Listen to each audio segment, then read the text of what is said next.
Okay, let's start. Welcome in the new year. Lecture 23, beginning of a new chapter, Sparsity and Dimension.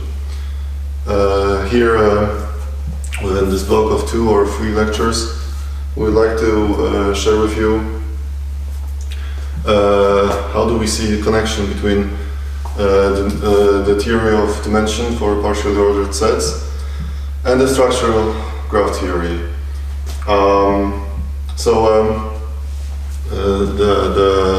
The setting at the beginning will be we'll start from planar posets with planar Kobe graphs, and then we will see that we can lift actually some of the proofs, properties, all the way up through the hierarchy of sparse classes of graphs. To do that, we will need some knowledge definitions from the graph miners and stuff. Hopefully it will be lots of fun. So let's start. Sparsity and dimension. So here, well, we already have seen that posets with planar diagrams can have arbitrarily large dimension. There is this Kelly example that embeds a standard example in a poset with a planar diagram. So we have to accept that. They do have large dimension. And then when we start to live with that, we can ask some interesting questions. So the leading one for today is, what are the unavoidable structures that are forced in a planar poset with large dimension? Yeah.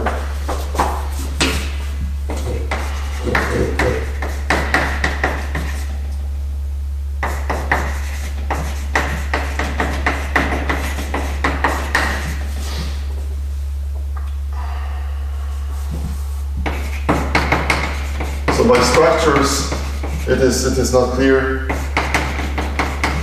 what we mean. We will go by it one by examples. Yeah, forced in planar posets with large dimension.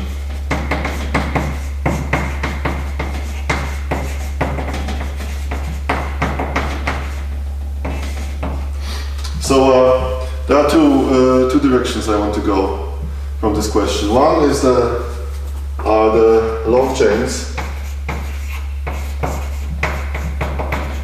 and the second is are large standard examples.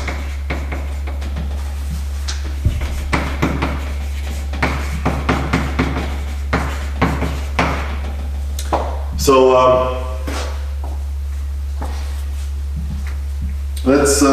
that was a tremendous progress here in this direction, and lots of this lecture will be to discuss that. But let's start with this one. This is actually not known. This is forced. I will put a question mark here and spend a little moment here to share with you one of my favorite problems in all this dimension stuff. Yeah. So are planar posets dim-bounded? Yeah. So this is naturally some analog for the chi-boundedness of class of graphs. So a class of posets is dim-bounded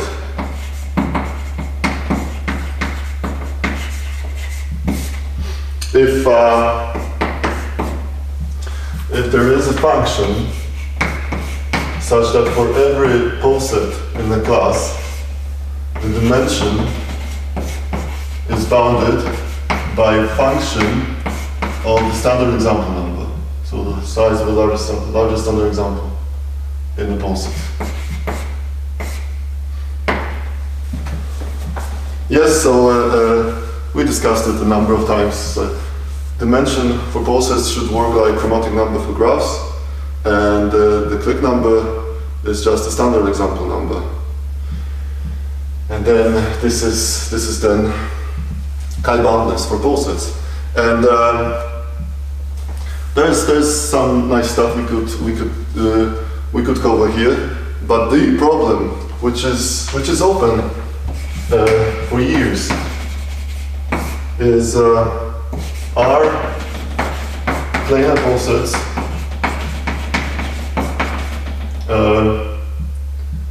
posets dim-bounded?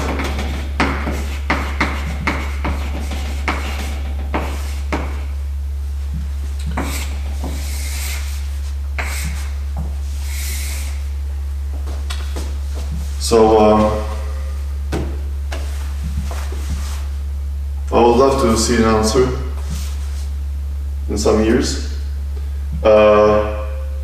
Let's hang it here in the air, and let's have a look at something that we actually can tell more. It's long chains. So for the long chains, we can start with a theorem that certifies that they are unavoidable. And so there is a function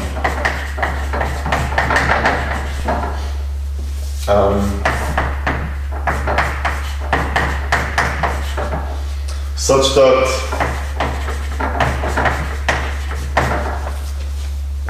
for every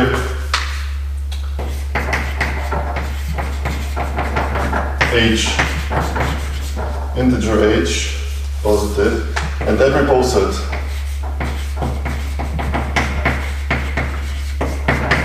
p of height at most h, and with the planar cover graph,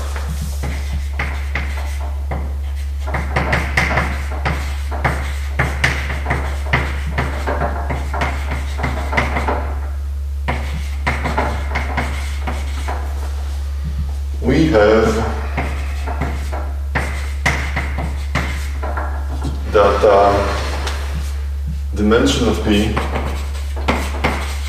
is bounded by a function of H.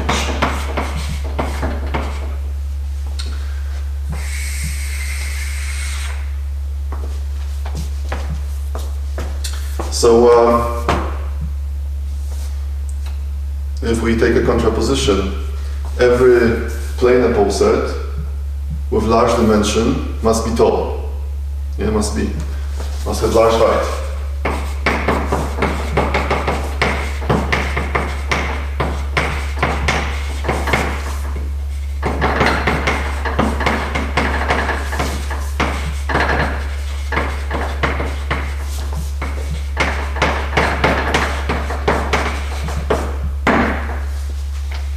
It is not true in general, obviously, yes. There are standard examples, they have arbitrary large dimension and height too.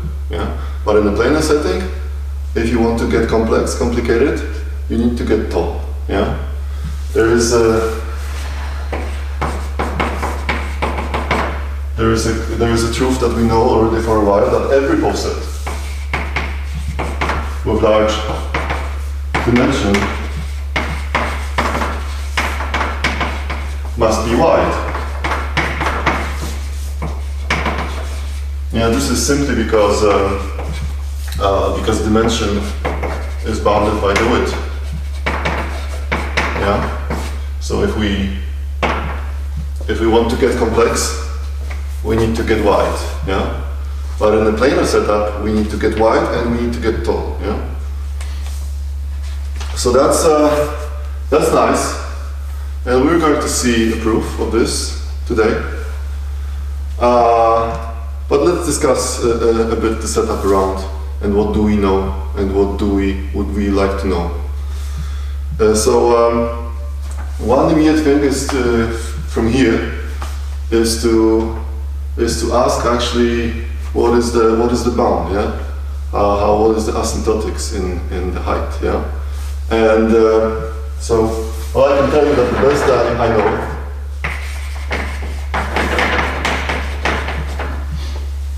asymptotics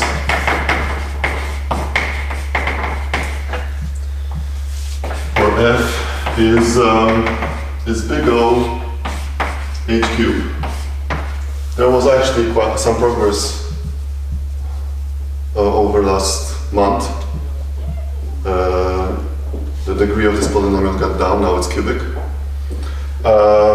We will see within today, we will see a proof that it gives an exponential bound. This will be 2 to the some polynomial in h. Yeah?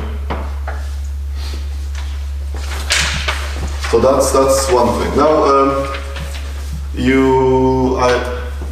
I deliberately didn't want to go deeper into this, but you know that there are two notions of planarity of the poset, yeah? Posets can have planar diagram, posets can have planar cover graph.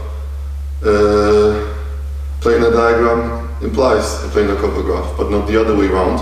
This theorem is in a stronger setting, yeah? It's enough to have a planar cover graph to get a nice bound. What happens if we have a planar diagram? So more of the planarity. Then there is a very nice bound. So if P is a poset of height h with a planar diagram,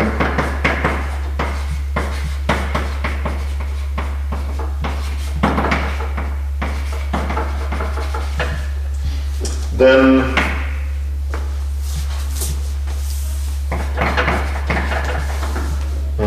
dimension is bounded in terms of height, and the bound is 192 h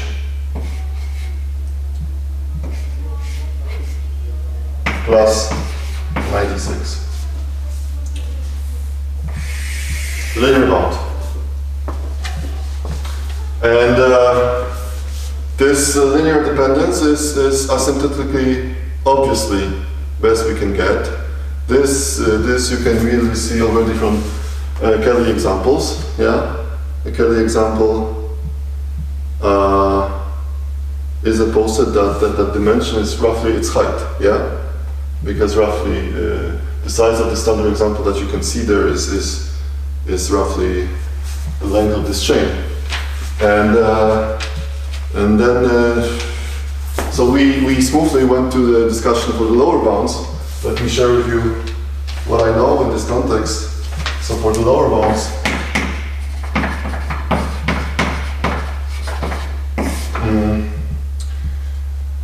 so in both setups. So first for every h greater or equal 1, there is a poset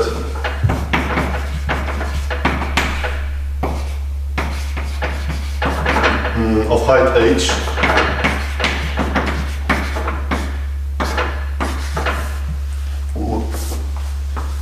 with a planar cover graph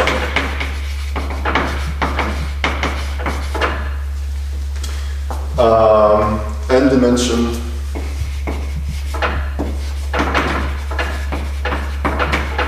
at least 2h minus 2. Now, maybe I'm not going to rewrite the whole item. If we go for a planar diagram,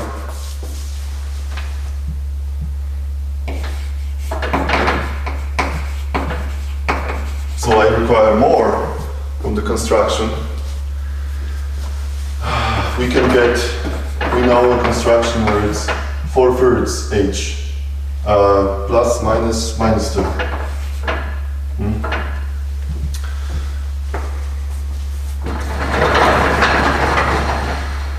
Yes, so it's about multiplicative constant in the planar diagram setup, the extent of what we do not know. For the planar cover graph setting, it's still exciting because it's linear versus cubic, the two bounds we have, and I'm not actually entirely sure if it should be linear. It's interesting. Yes, so that's one direction where you could go, starting from this theorem, yeah, which says that it's unavoidable to have a long chain. And but soon after this appeared, people studied a different direction, very exciting, where you actually try to relax the notion of planarity here, the assumption of planarity, and see how far you can go. And this is what we are going to, we'll take a journey into this direction here. So now we need to discuss a bit about sparse classes of graphs.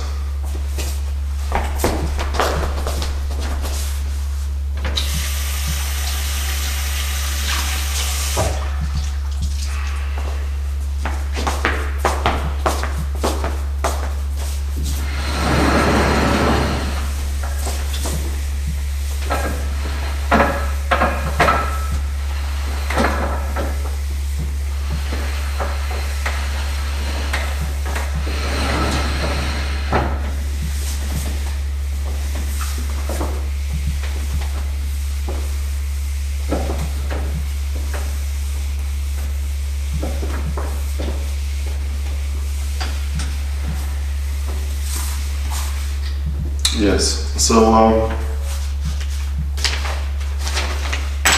sparse classes.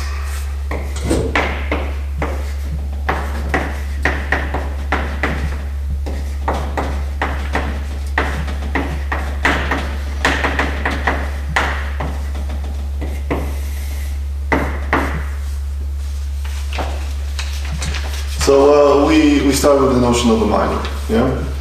So a graph H is a minor of G, which is denoted usually by H minor G, if there is a minor model.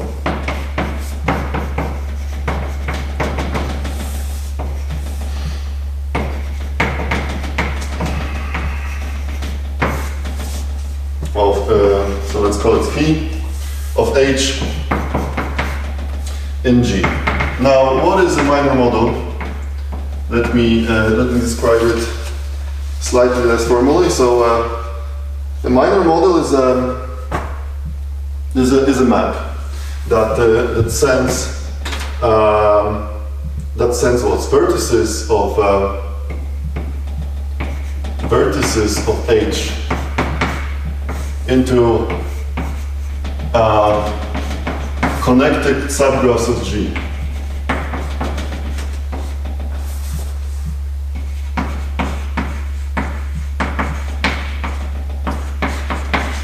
And edges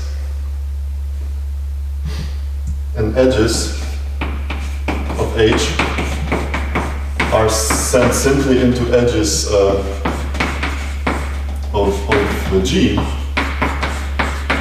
And now we have a following property, or two properties. So here could be our picture. So this is our G, this is our graph, yeah? And then these subgraphs that we have, they are like connected blobs, yeah? Here. And now each blob has a vertex of H assigned, yeah? So this V could be a vertex of H, and that's the blob of V, yeah? That's phi of V, this red thing. And now, as I have drawn, blobs should be pairwise disjoint. So,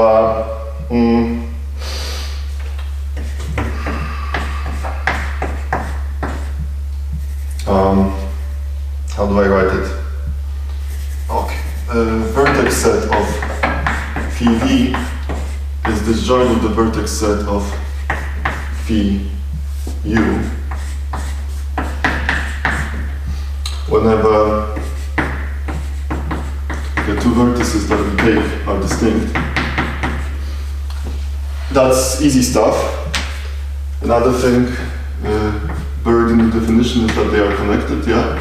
Stuff here is connected. And then the second thing are the edges, yes? So when we have an edge in H,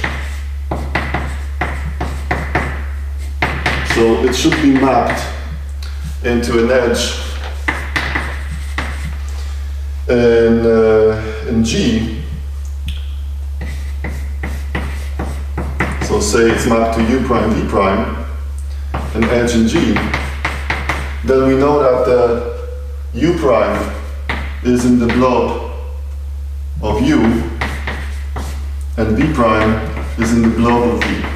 So simply if we, in our H graph, which is the red graph, if we see an edge, this must be witnessed by an edge between the two blobs, yeah? The blob of U and the blob of V, yeah? So there must be U prime here and V prime here, such that in the real graph we see this edge, yes?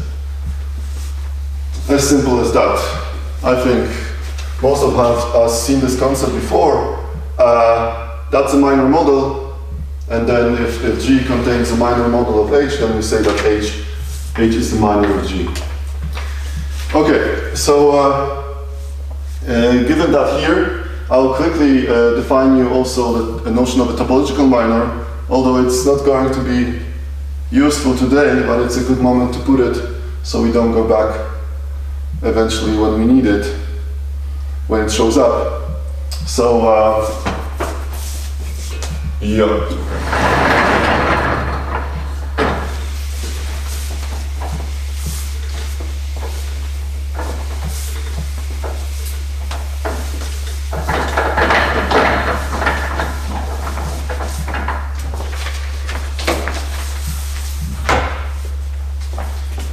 So quickly, the graph H is a topological minor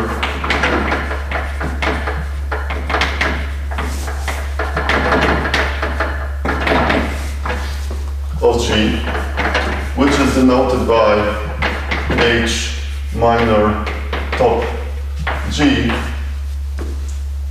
If there is a topological minor model, yeah.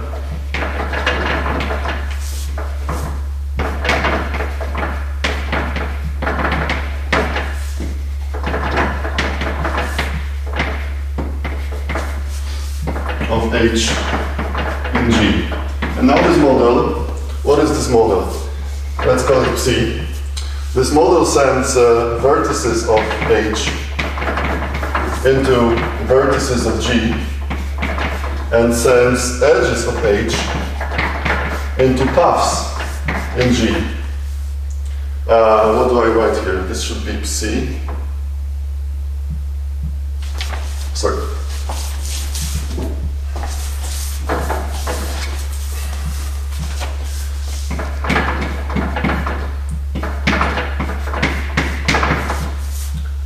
And now C of E is a path in G. And now let's just quickly complete this definition by picture. So now the vertices, yeah, of H are sent into really not the blobs but single vertices of G. And now a path should correspond to, an edge in H should correspond to a path, yes? So maybe I change the color. So that if there is an edge between these two vertices, U and V in H, then in the real graph there should be a path, yeah? Yeah, so these paths should have endpoints and corresponding endpoints. Property number 1. Property number 2, distinct paths are internally disjoint. Yeah, these extra vertices, they don't overlap with each other at all. And so paths could share a vertex if they share an endpoint, and that's it. So then we say that this red graph H is a topological minor of G. Okay? So this we take into brackets today, and we move on. So we move on to a cool notion of sparsity in graphs, which relies on shallow minors, or minors at bounded depth. So where should we do it? Let's let's take this topological minor out.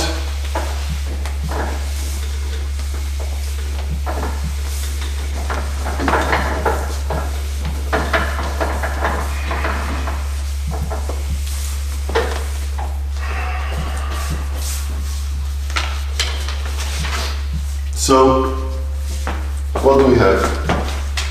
We have H and G graphs, and we have an integer D. And now we say that the graph H is a depth D minor.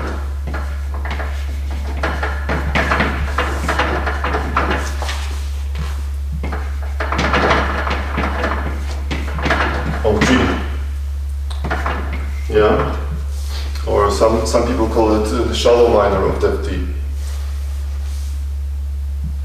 And this we denote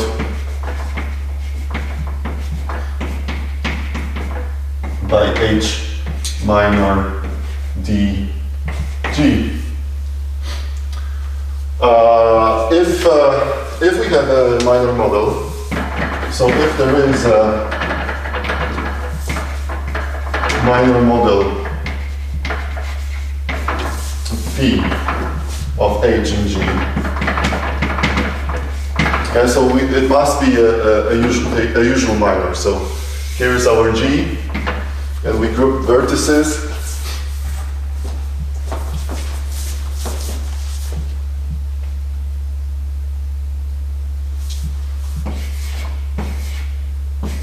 Yeah, perhaps like this. But the extra restriction that we make is these blobs, yeah, here, which I remind you are connected subgraphs of G, they should have bounded radius. That's where D comes in, yes? So they can be large, but they must be like be contained in small balls, yeah, in the graph. Okay, so such that the branch set, so these red blobs we used to call the branch sets, yeah, the branch set VD containing G has radius at most D, and this is for all branch sets, so for all V in H, yes. Yes. Now, yeah, the radius, just for clarity, the radius of a connected graph,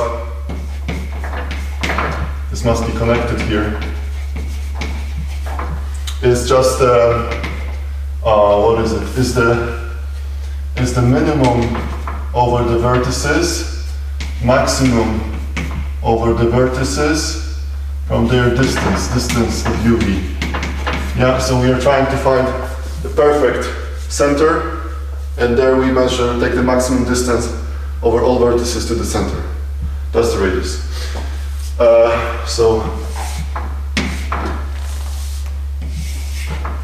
Okay, so that's the notion of the depth D minor, and from here we can quickly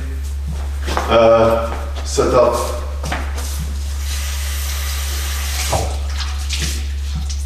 the main character for today, the class of graphs of bounded expansion. So let's take these two words again.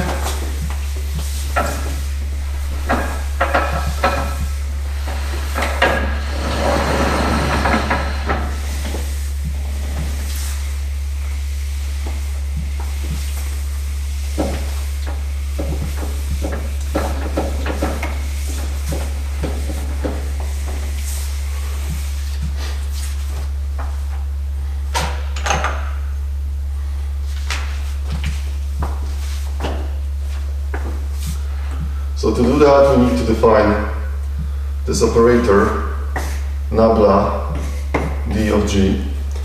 This is, in literature, sometimes it's called the greatest reduced average density of rank D. But whatever, this is defined as the maximum over density of D shallow minors of G.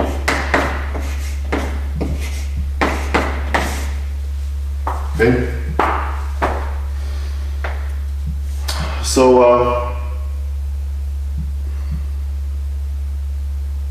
your graph could be sparse, yeah? Think about one subdivision of a complete graph, yeah? Linear number of edges in terms of the total number of vertices. But it could have a very dense shallow minor, yeah? This graph has one shallow minor, which is a complete graph on the initial n vertices, and it would contribute here to the maximum. So now we somewhat want to say that a class of graphs is sparse if it's almost not only it's the graphs themselves that have linear number of edges, say, but also when we take not too large depth, bounded depth, then the minors that we can get are still not dense. That's at least that's a way to read the definition. So a class of graphs C has bounded expansion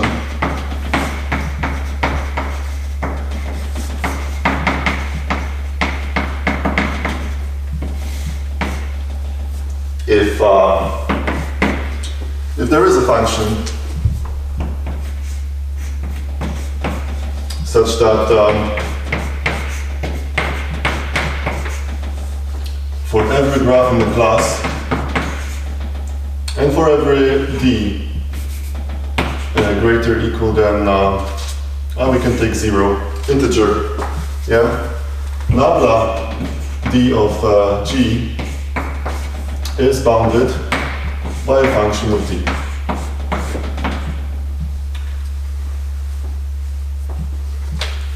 So the densities can grow, but they must stay bounded in the depth that we take. That's an abstract definition to take.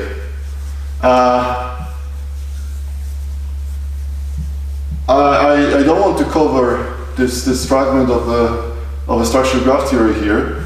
I'll try to give you some intuition, where are we, and why is it nice and good. Let's spend an extra 10 minutes on this. So first of all, I would like to draw with you a hierarchy of sparse classes of graphs. So we can start with planar. Planar graphs.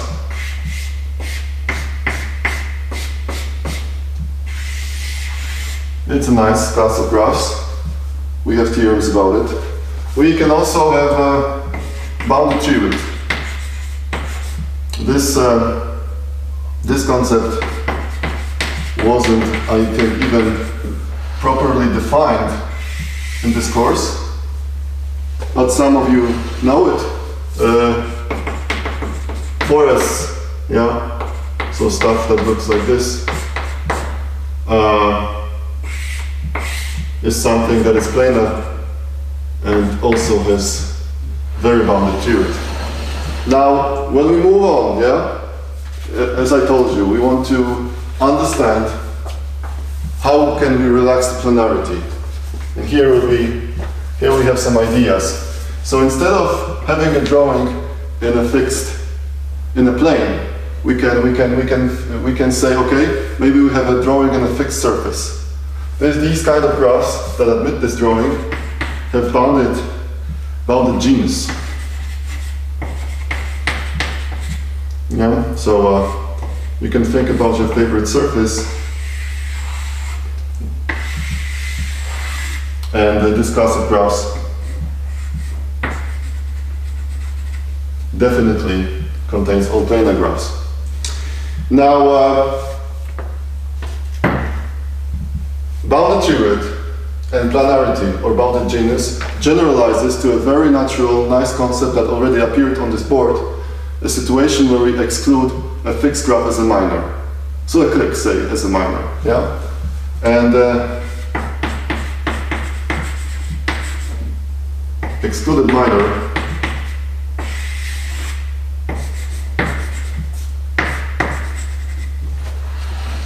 is something we can assume about class of graphs. And this is still sparse. For example, it has linear number of edges. If we forbid kt as a minor, click on t vertices as a minor, we have linear number of edges. Function of t times n, where n is the number of vertices in a graph. Yeah. Instead of excluding a minor, we can just exclude a topological minor, which is which allows more graphs.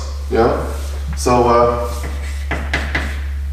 excluded topological minor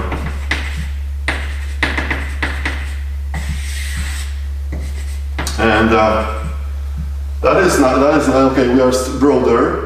That's a different angle how we can look at graph minors, but it contains a very important and natural for all of us class of graphs of bounded degree.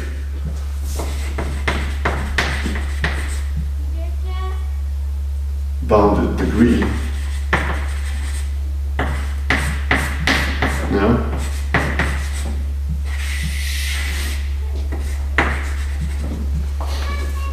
So that's the setup. And now bounded expansion is something on top of all of this. Yes. So bounded expansion on the class of graphs is bounded expansion. It is more general property than all of this. In particular, what I'm saying is that if you forbid something as a minor, you have bounded expansion.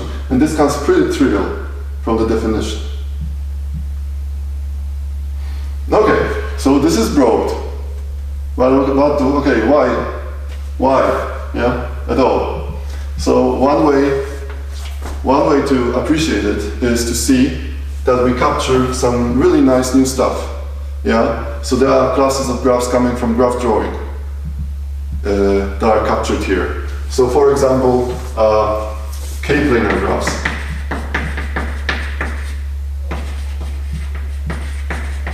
So imagine for example a grid and put a cross in each cell. So two edges.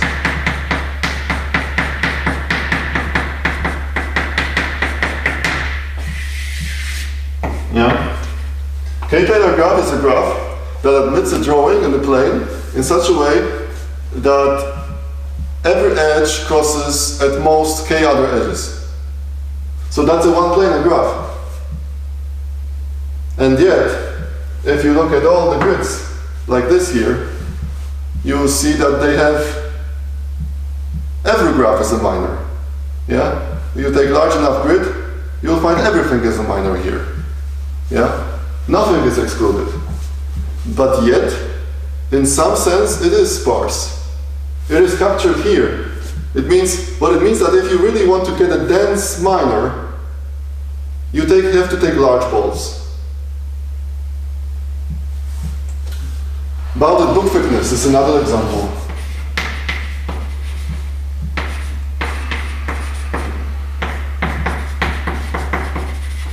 Yeah, in this setup we put edges on a common spine, and then we draw edges in a planar way, but we can use pages. So this is like one page. You draw some stuff, then you take another page and draw some other stuff. So if you would merge the pages could cross, but they don't cross because they are on different planes. And then the number of pages you use is like the order of this book embedding, yeah? And then, so planar graphs, or actually I should say outer planar graphs, have page number of book thickness 1, yeah? But then, if you grow the number of pages, you start to realize that every graph has a subdivision that page number is 2 or 3, I don't remember correctly now. So bounding the page number doesn't kill any graph as a minor. Page number at most 10, and you have all minors you could think of. But still, in some sense,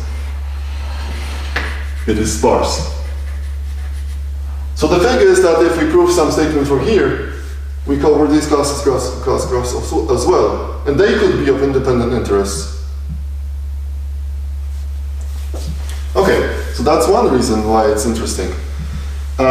It's not the only one. So this notion of bounded expansion, introduced by Patricio Sonado-Mendes and Jarek Neshitil, captures just enough structure to get the meta-theorems. So a quasi-formal way to say it is that that every first-order property can be decided in linear time. So you fix a class with bounded expansion, and for that class, if you think about first-order formulas, which are like, you can think of your favorite, you can think of free coloring problem, for example, yes, or you can think of finding if a graph has a dominating set of certain size. Yeah, these are computationally hard problems, but in a fixed class of graphs, which is sparse, it can be decided in linear time. And this is, it's not that it's just true here. It is in somewhat, there is a witness that this is exactly the notion where it stays true, and above it, it is not true anymore. Third reason why it's interesting, I can relate to that a lot, is that it is robust. So I've seen many characterizations, independent definitions of this concept. Yeah, and actually we're going to see one now as well, because this is what we're going to work with when we go back to poset dimension. So now we move on to weak coloring numbers.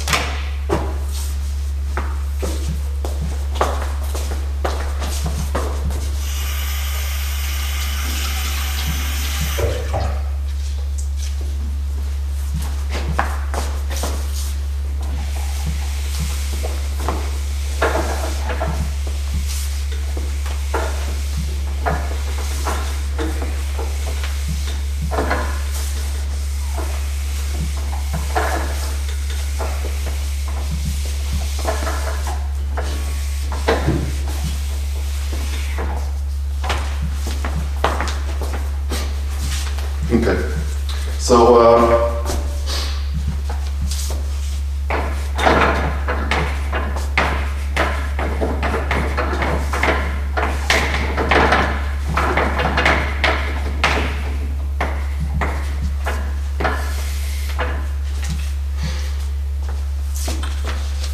so let's take a graph.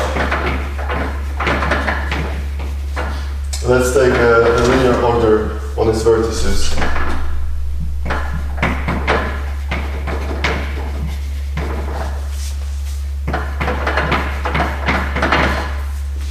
And let's fix an integer,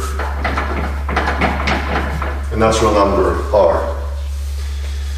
And now, for two vertices,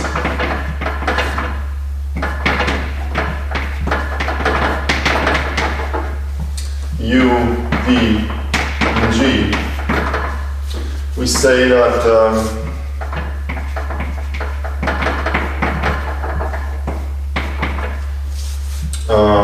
u is weakly reachable from v, and this should be with respect to the fixed order pi in G. If there is a path,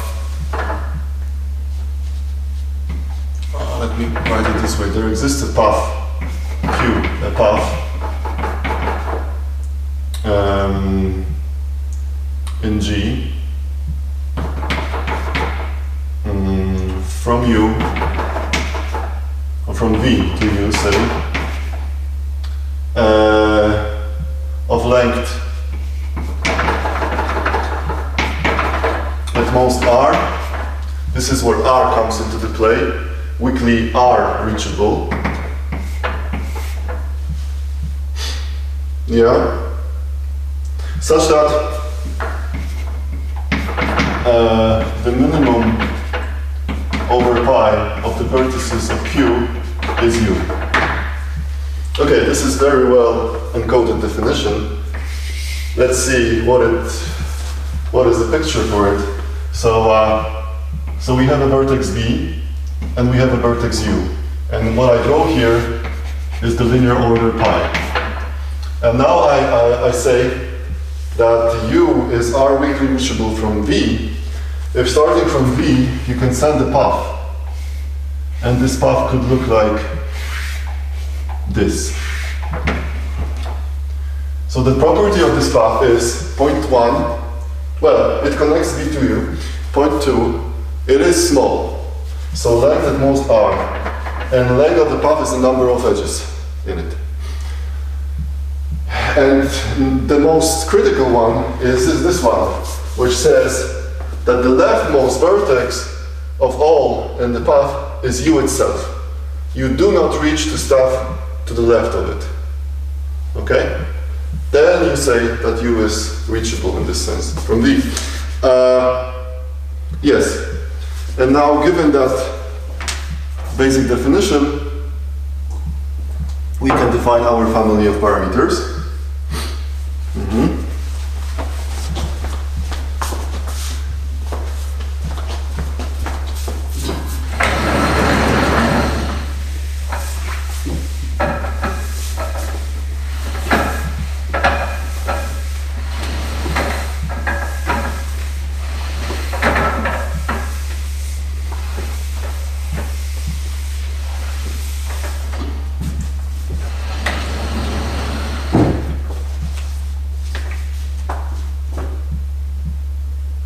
So, this is the set of all the things we can reach in the graph G with respect to the fixed linear order pi from a vertex V, and we talk about R reachability. Yeah? So the set of U in G such that U is weakly are reachable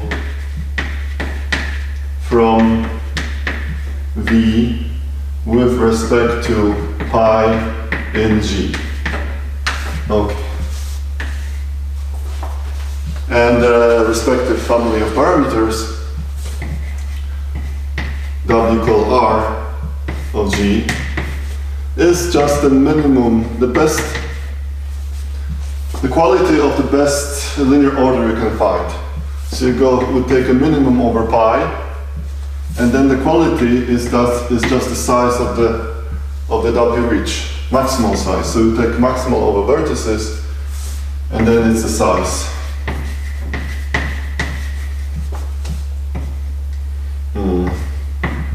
G pi V.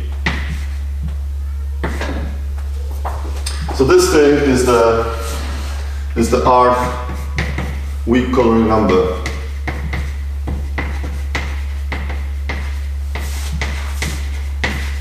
Of G.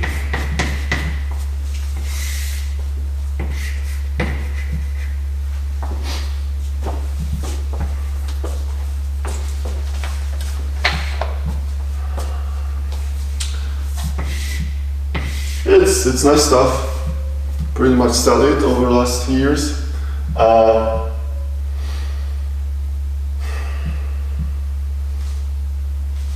It was introduced in 2004 by Kirsten and Dachin Yang.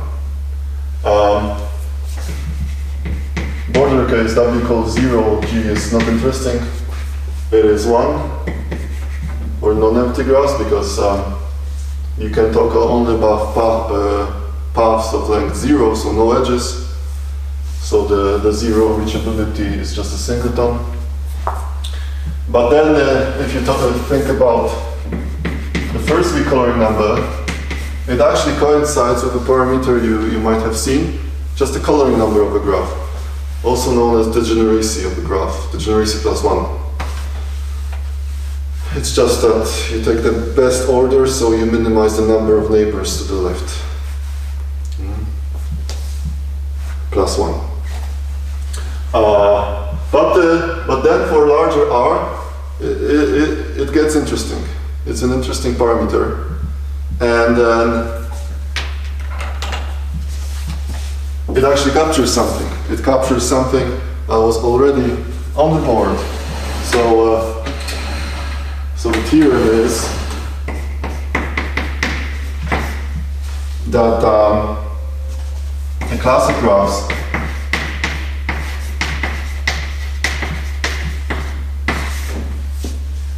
has bounded expansion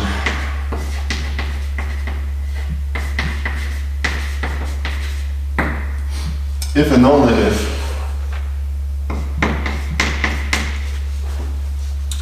there exists a function such that for every r greater or equal 0, for every graph in the class, the r recoloring number of the graph is bounded by a function of r.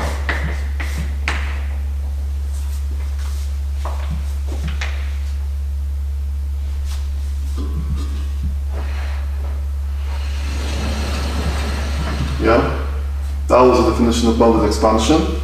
Pretty much the same, but instead of bounding wcol we bound nabla d. If one family is bounded, then the other is bounded, if and only if. We might cover proofs of these two implications in the exercise sessions. As I told you, there are many families like that, seemingly very different. But recurring numbers is the one we want to look at. And now maybe it's time that I show you the statement you're heading for here. So we are building to put this one on the board now.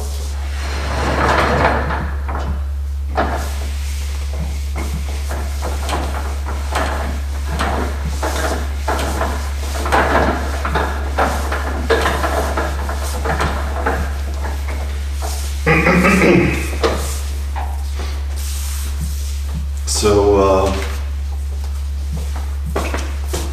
here,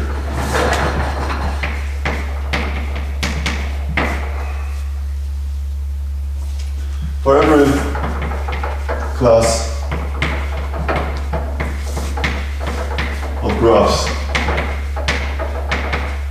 C with bounded expansion,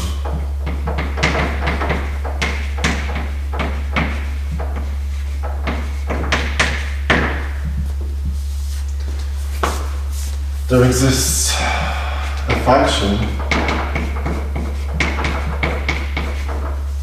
such that for every h greater or equal 1, every poset p with of height at most h with a cover graph in the class cover graph of P is in C, we have that the dimension of P is bounded by a function of H.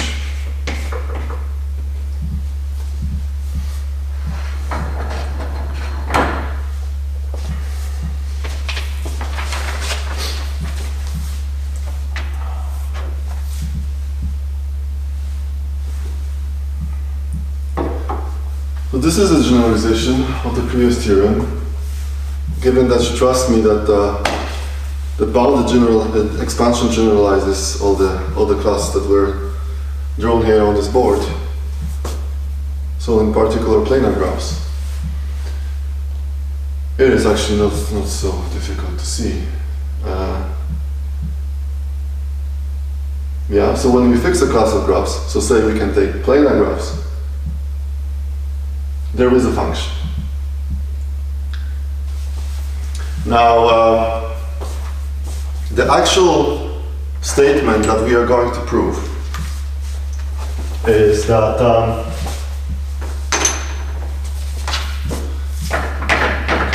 so you can say the technical contribution here is the following. So let P be a poset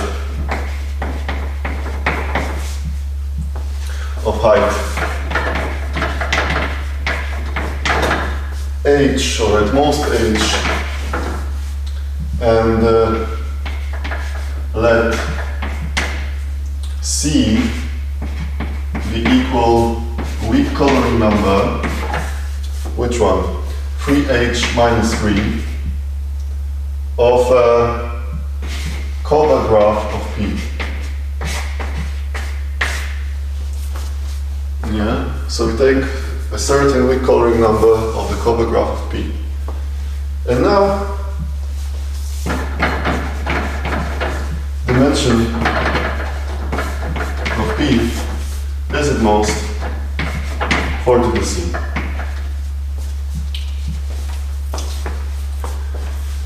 This immediately will give the theorem above, because when you take a class of bounded expansion, you know that there is a function that bounds its weak coloring numbers. And then, so you take this respective function g, say, yeah, and then you can bound dimension of P, yeah, in terms of this g, yes, and the height in the trivial way. Yeah. So that's nice, and that's a concise way to put what we actually need to prove. Before we get there, let me just mention you that this, because this is existential here, yes, and it's hard to say what are the bounds at all. So, but obviously there are bounds known for weak coloring numbers for particular classes of graphs, and let me just cover it a bit with you. So, so if you have graphs that are, say, planar, then the R weak coloring number is known to be Gauss cubic, and if you have bounded G-width, so G-width of G at most T, then the bound is known to be R plus T, choose T. And it's actually exact.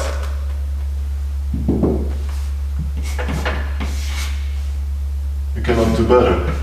This is of order R to the T. And when you forbid a clique is a minor, KT minor 3, then the bound is R to the T minus 1, I believe. So with these bounds, we get concrete bounds for the dimension. And this way, for example, in the planar setup, we have a single exponential bound in height. Yes, because in planar case,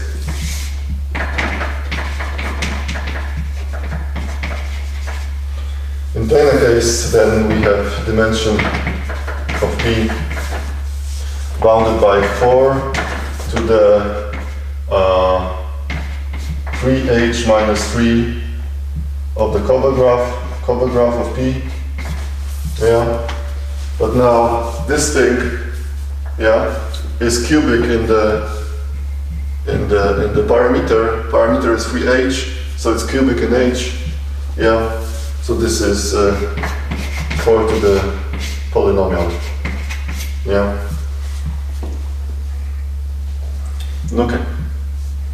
So with this on board, we're going to move on and jump into the proof of the theorem. No more planarity, no more bounded expansion, just recurring numbers. Just the bound in terms of recurring numbers.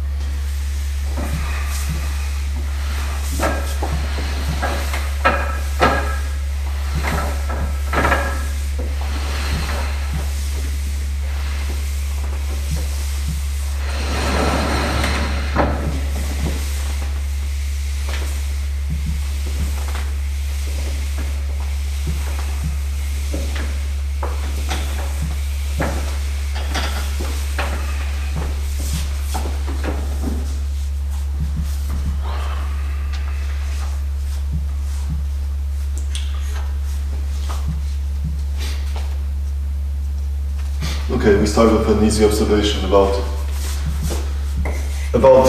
reachability.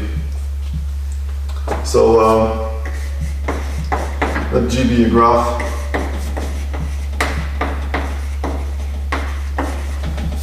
And pi be a linear order of the vertices.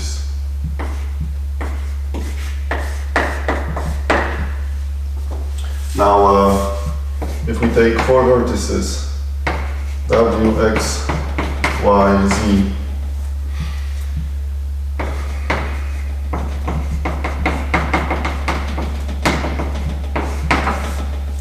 such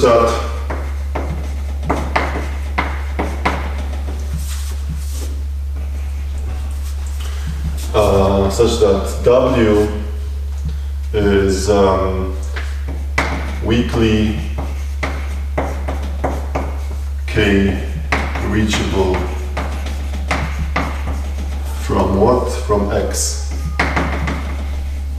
And this is with respect to pi in G, in the context.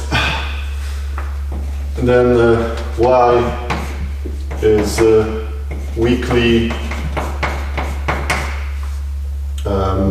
L reachable from Z.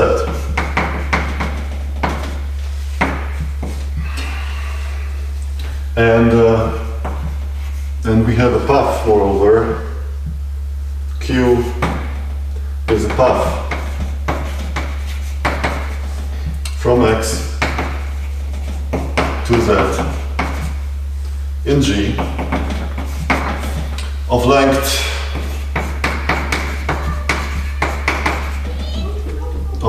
m, at most m, and this path has a certain property that when you take minimum over pi from the other 2 points W, Y, then this is to the left, so it's less or equal than minimum over all the path in pi. So if we have all this, then one of W, Y is weakly K plus L plus M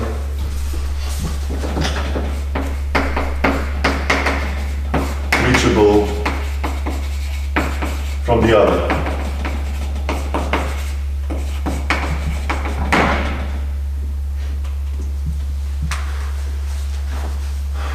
particular, it has a useful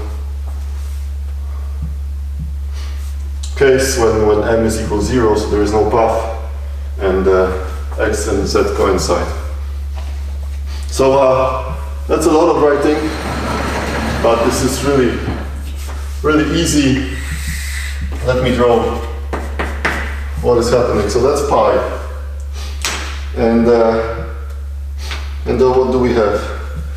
So w is weakly k reachable from x. So we have x, and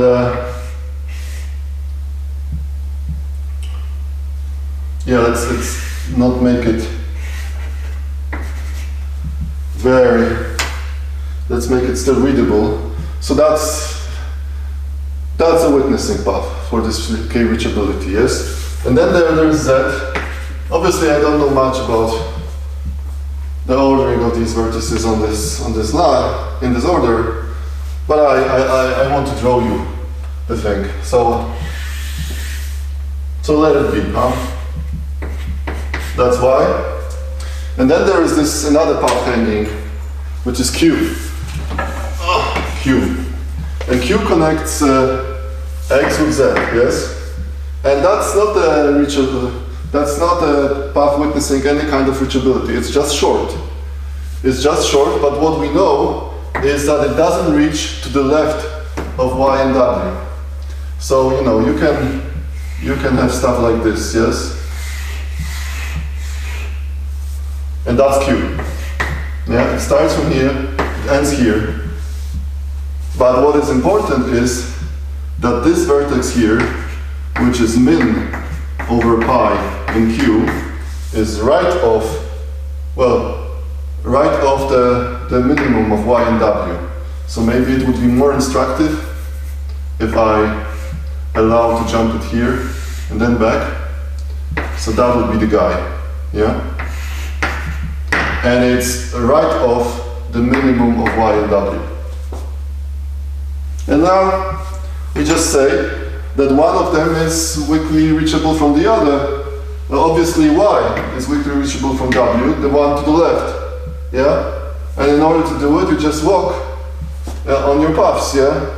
So you take the blue path, you take the green path, you take the red path. Obviously they could overlap, but then you only make a shortcut. And from the properties of these paths, you know that y is the leftmost vertex of the union. So it's reachable, weakly reachable, and the length is bounded by k plus l plus n. Okay, so that's a little thing which will be useful combining several paths. And now we go for the theorem, okay?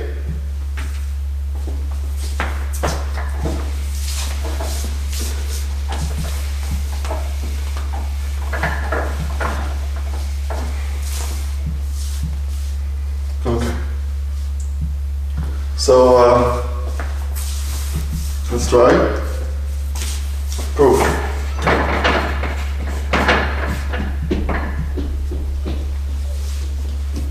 So for convenience, let G be the cover graph of P.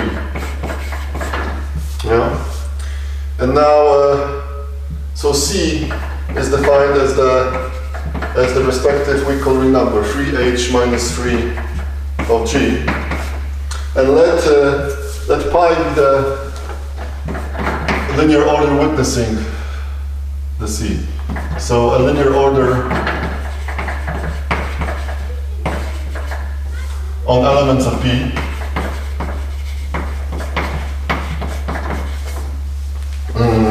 witnessing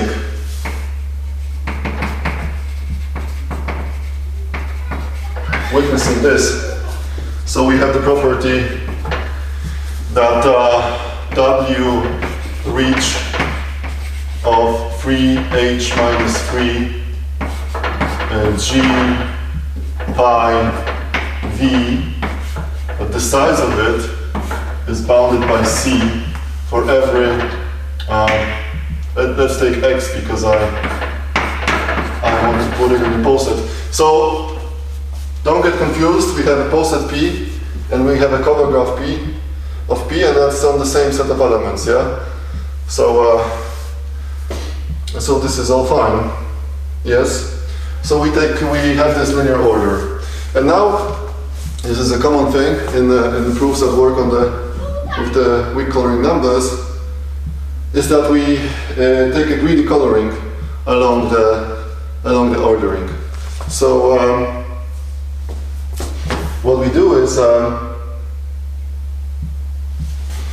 we define, say, phi, greedy coloring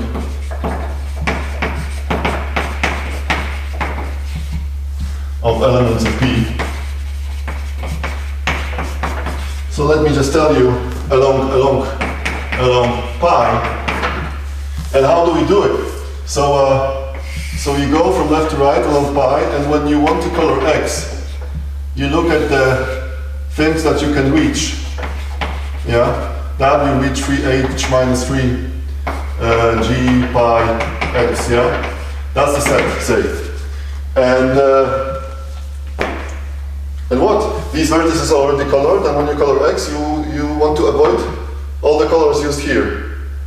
And you use colors from the set C, yes? So from 1 to C, yes?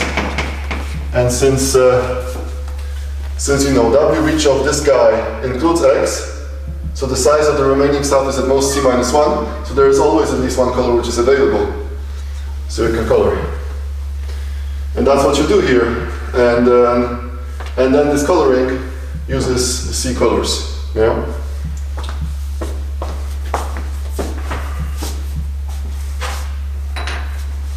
Okay.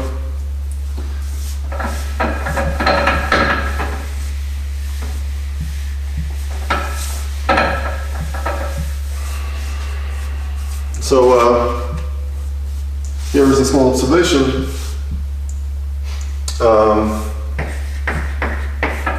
Let's call it star. Let x be an element of P, and let's take two elements, y, z, that are weakly reachable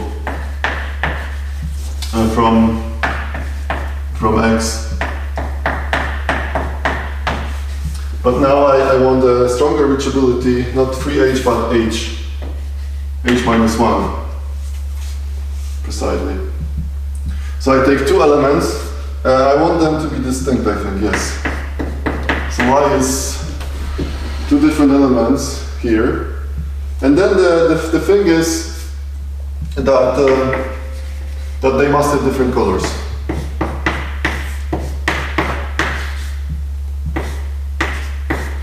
And that's pretty easy, an application of this observation before. So, you know, this is x, and there is y and z, they are weakly reachable from x. I don't know what is the order, say that y is here and z is here, and then there are witnessing paths, yeah? So there is a path like this, and there is a path for the other. And now, obviously, what you want to do is you want to say that y is reachable from z, and the length of this path is at most the sum of the lengths of red and blue. So h minus 1 plus h minus 1 is the upper bound. So y is, in this case, given that it's left of z, yeah, y is 2h minus 2 reachable from z. But this means that when we are coloring z, we are avoiding the color of y.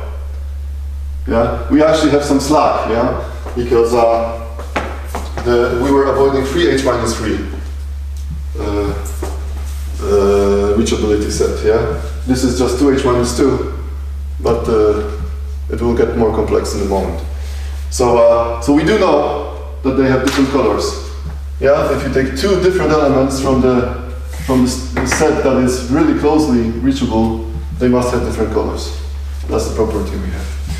Okay, so we move on.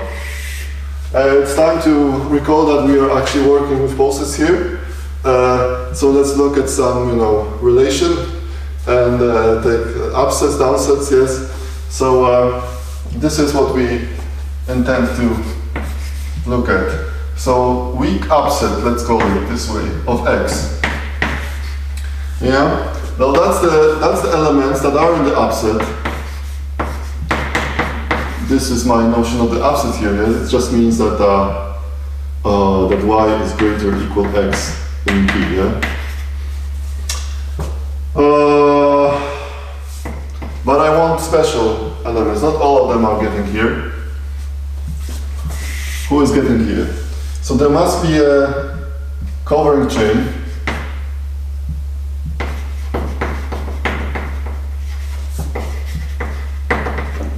Q from X to Y in P, such that when you take the minimum over pi of Q, you get Y. Okay, so once more, let's look what it actually means. So you look at an element X, and now you think about a poset. So in particular, you might have some upset, yeah? And then what I want from the an element gets read, yeah? It gets here. If you can find a chain, it must be covering chain, which means, like a path in the cover graph upwards, yeah? But this chain must have the property that when you look at it, and pi, yeah, then you see x and perhaps some stuff wiggling around, but then eventually y shows up as the leftmost over all the chain you were going for, yeah. So in particular, note that these elements here in between, they don't have to be in the weak upset, yeah. They might be right of x simply even. But then maybe you get to something that is in the weak upset, and we also do the weak downset, which is pretty much the same, yeah.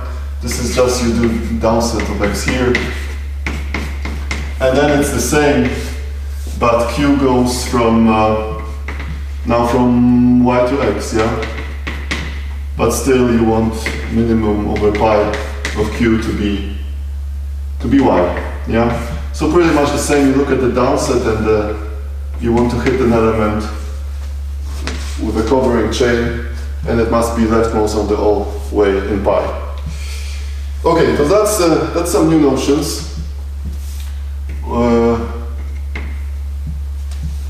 Which are going to build up here for us. Okay, so there is one thing we need to observe about them. Let's do it now.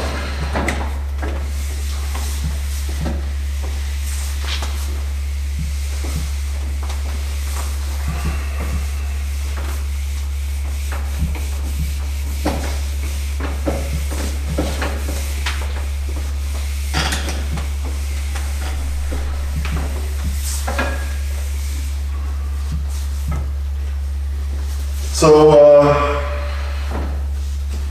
yeah, first of all, the downset or the upset, the weak ones, they are simply contained in this reachability set. These are special paths, yeah, because they should be chains in the poset, and they are not too long, yeah, because if it's a chain, then you're bounded by the height.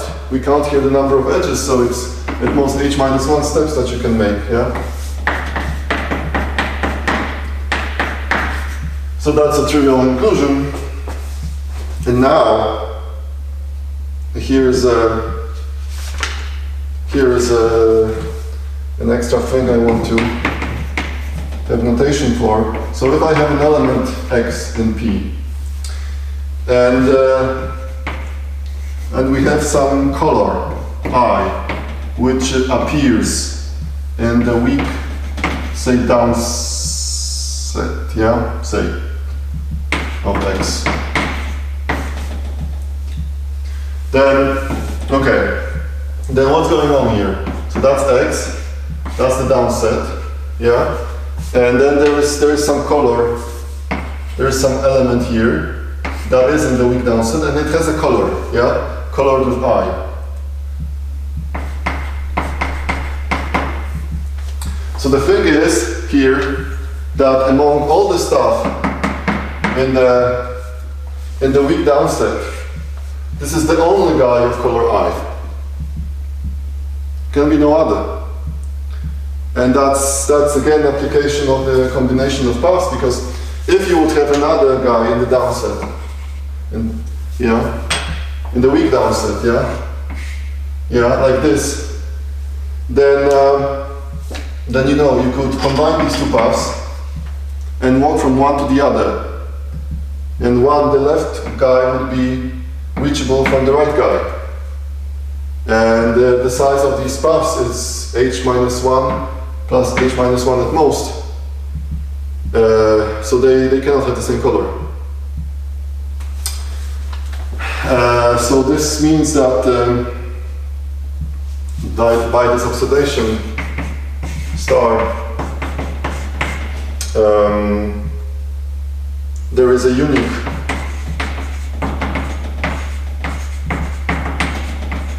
element in WDX of color I under phi. And we denote it, let's denote it by WDIX. And the same I want to do for the upsets. So if we take here WUX, then going all the way the same, we also have, given that there is something of this color, it must be a unique element, and then we can give it a name, WUIX. Okay, that's good.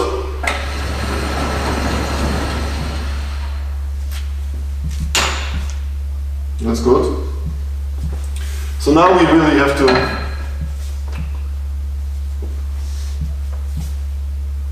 think, what are we doing? Yeah, a bit.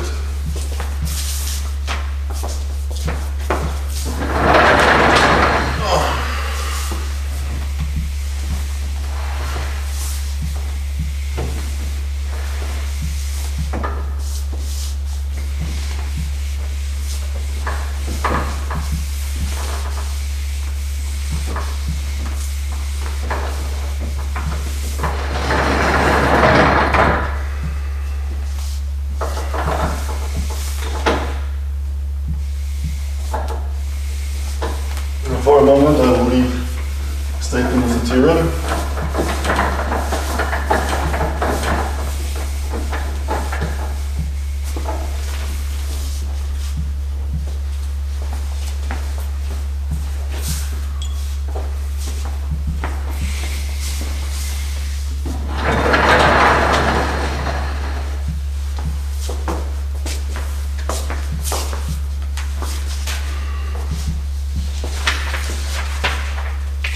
We want to prove that dimension is bounded.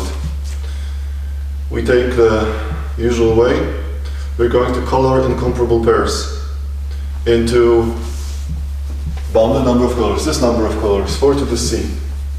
And we will show that incomparable pairs of a fixed color form a reversible set. And this will prove that dimension is bounded this way. So here's the coloring. For each xy, which is an incomparable pair, we define a signature. Yeah, this color, because we already have a coloring, this final coloring we want to apply, we call the signature. Define the signature.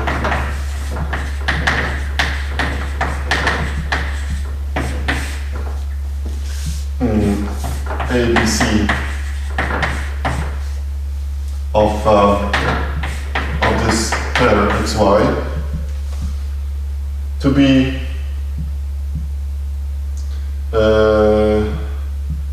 well, where we have the following. A is just a set of colors that you see in the weak upset of X. B is A intersected with the set of colors you see in the weak downset of Y.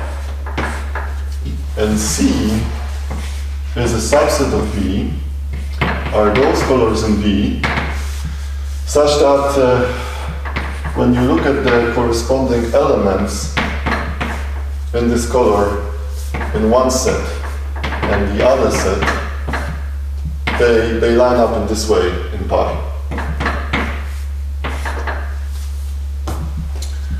Okay, well, what is going on here? So first of all, we're talking about incomparable pairs, right? There is X, there is Y in a poset, yeah? X has an upset, Y has a downset. They have their colors here, weak upset, weak downset. You see some colors in the weak upset, yes? That's the A stuff. That's the A.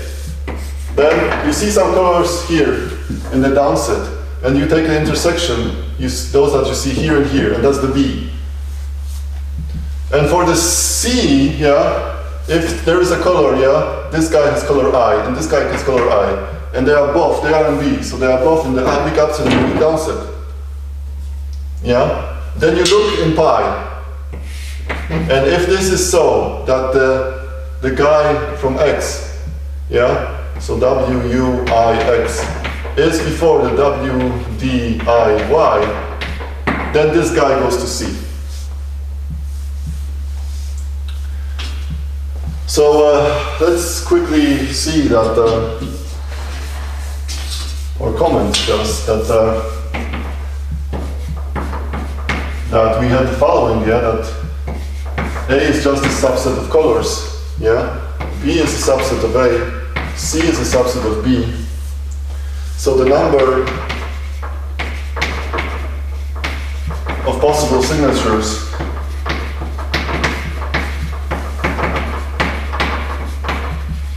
is at most 4 to the C. So all we want to do, yeah,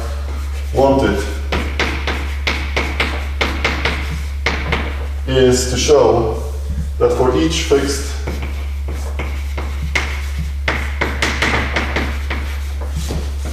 signature ABC, the set of incomparable pairs from with the signature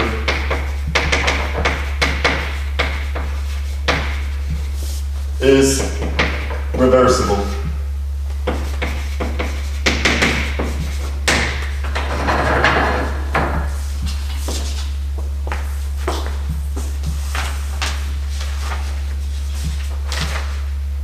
Okay. I might get a bit over time today to complete this proof.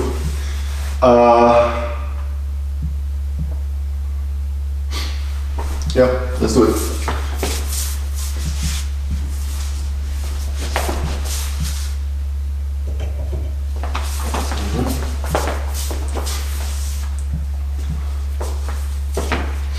So suppose the opposite. So fix ABC, and suppose the opposite. So the set is not reversible. What does it mean? There is an alternate cycle.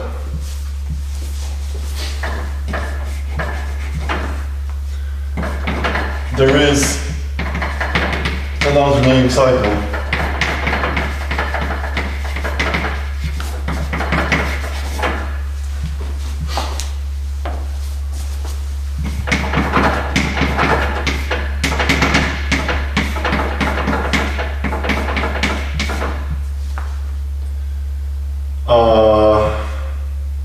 With all pairs.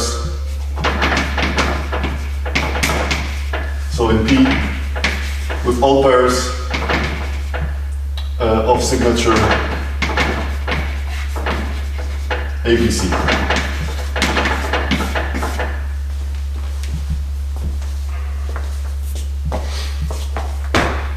Okay, so to remind you, a general appearance of an alternating cycle is like this.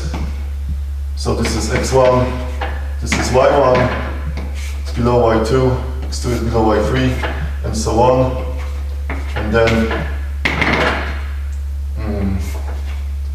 this is xk, yk, and then there is this one guy that goes here. Yeah?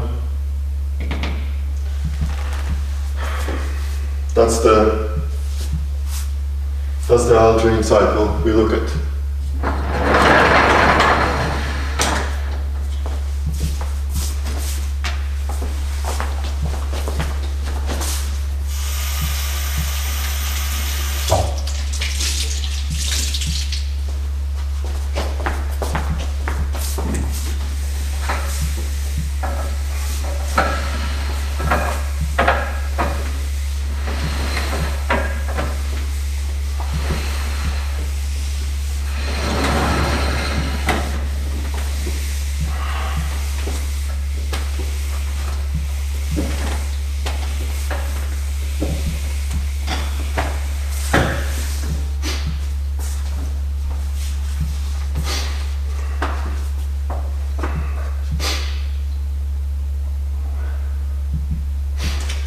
Okay, so we look at the cycle and we want to look at the comparabilities here.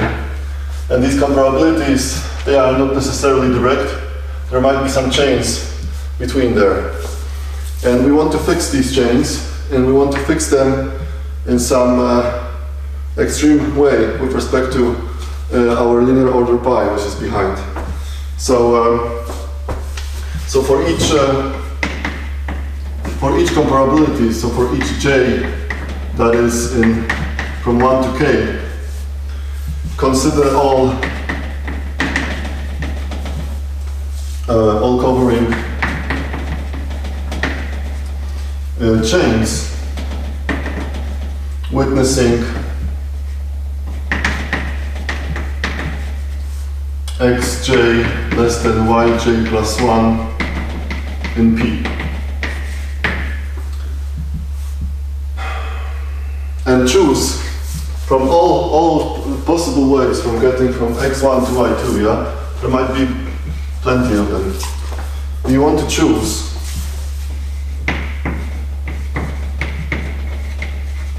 fix qj such that this element, which is minimum leftmost under pi, is minimal possible.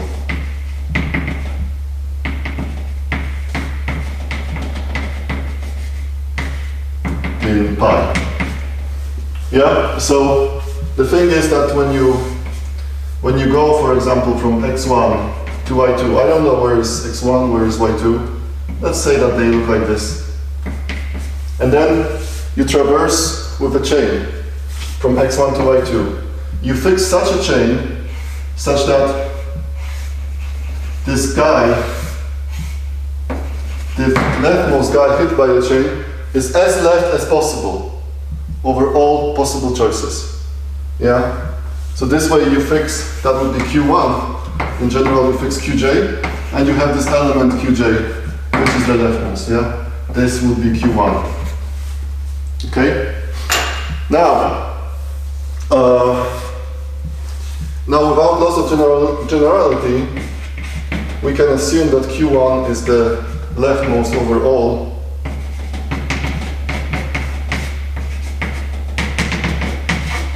Yeah, each chain hits something to the left, and then they are sorted this way, and we can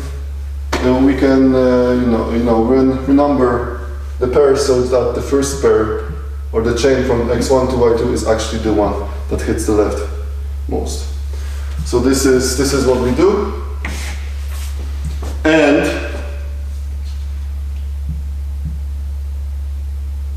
we look at the color.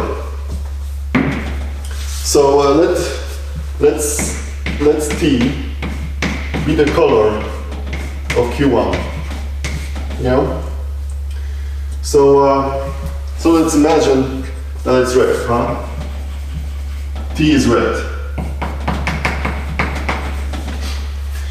Now, what do we know? Well, first of all, it sits in the chain. So x1 is less or equal q1 is less or equal y2 in P. Yes? So in particular, this red color, the T, yeah, is in the weak upset of x1, right? It is as well in the weak downset of, well, the color, of weak downset of y2, right?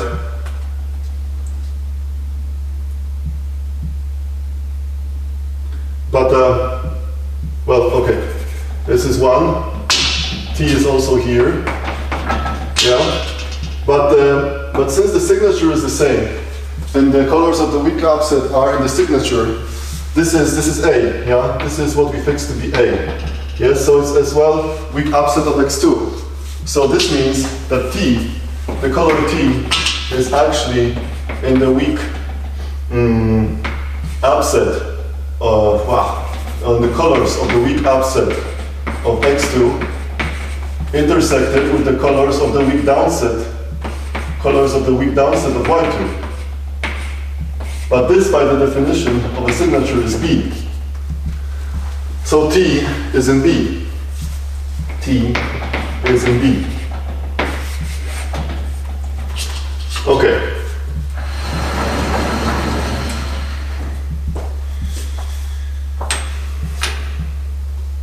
And moreover, since all of them have the same signature, it is well defined to look at for any j, at this element of color T in the weak upset, and of this element of color T in the weak downset. Yeah, for each j is well defined. It's well defined.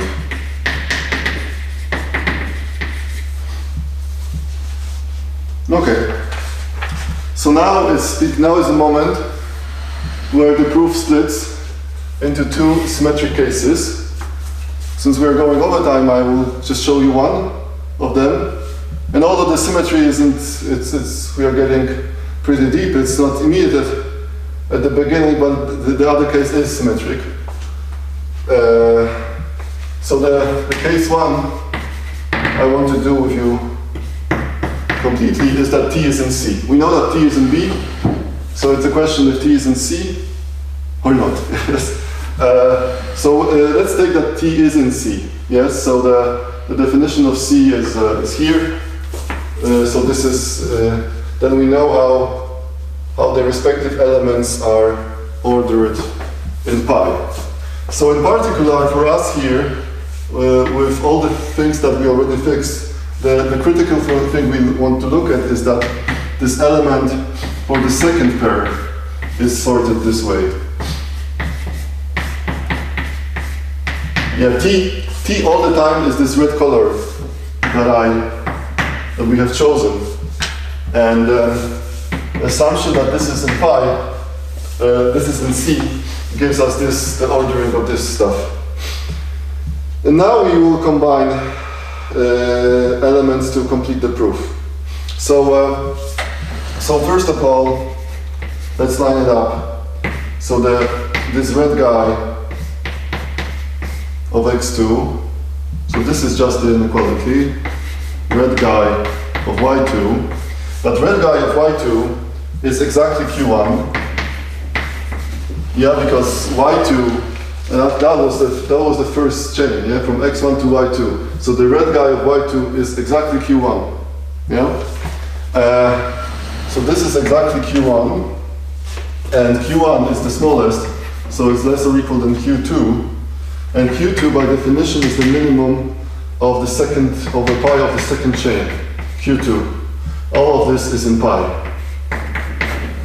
Okay, so this t, I remind you, that's the color that we fixed.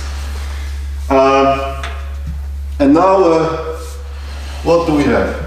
So first of all, I want to say that that this guy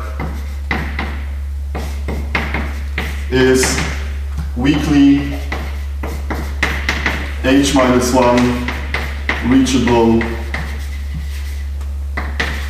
from x2. Yeah, by definition, it's one of the elements in the weak upset, so it's not far and it's reachable.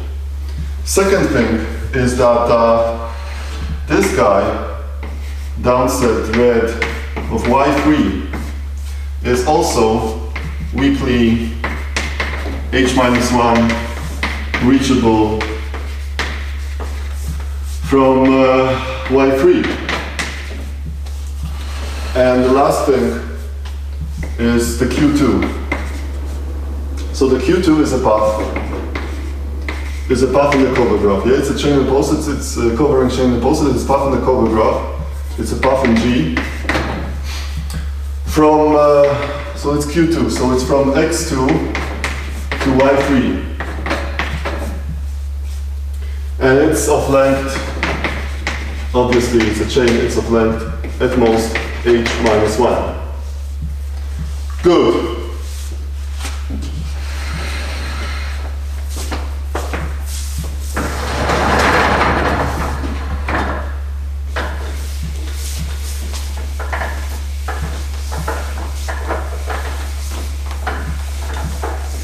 Now we just need to combine these three paths. So here is the drawing.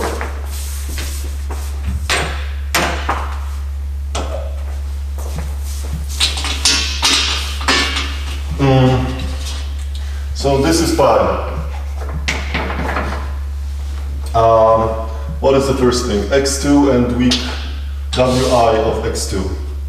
So this is x2,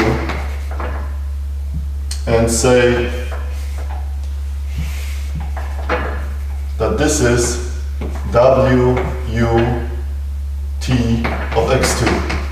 So w u t is actually a red element, yes? Good. Now y3.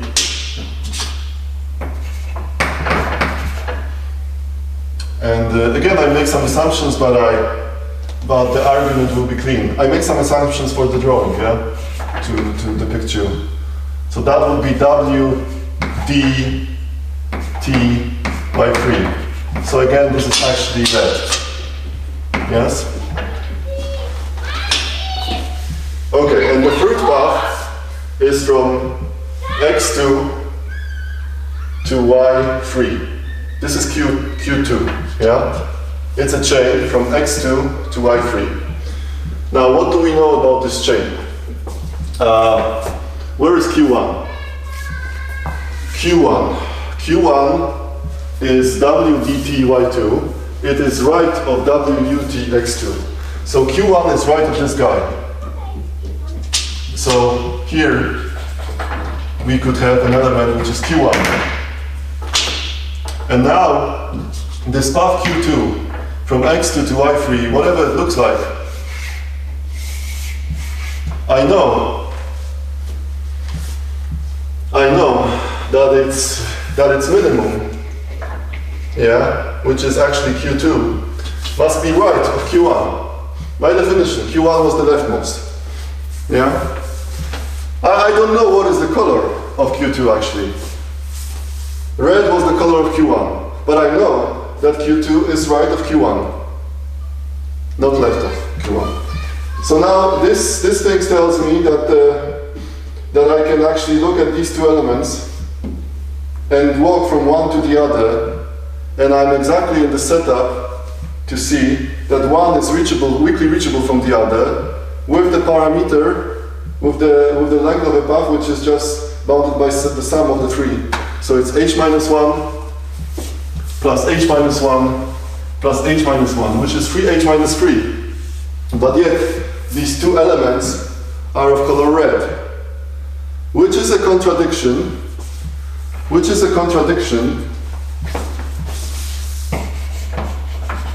Not quite. It's a contradiction given that these two elements are distinct. Yeah? So it's a contradiction given that w dt y3 is distinct from w ut x2. Now, in the case that they are equal, we have a contradiction with the position of Q1. Or Q2 if you like even, because we are going from x2 to this guy, which coincides now with this guy, and then to y3. And this goes in the upset, and this is the downset, so this is the chain in the poset. A chain connecting x2 to y3.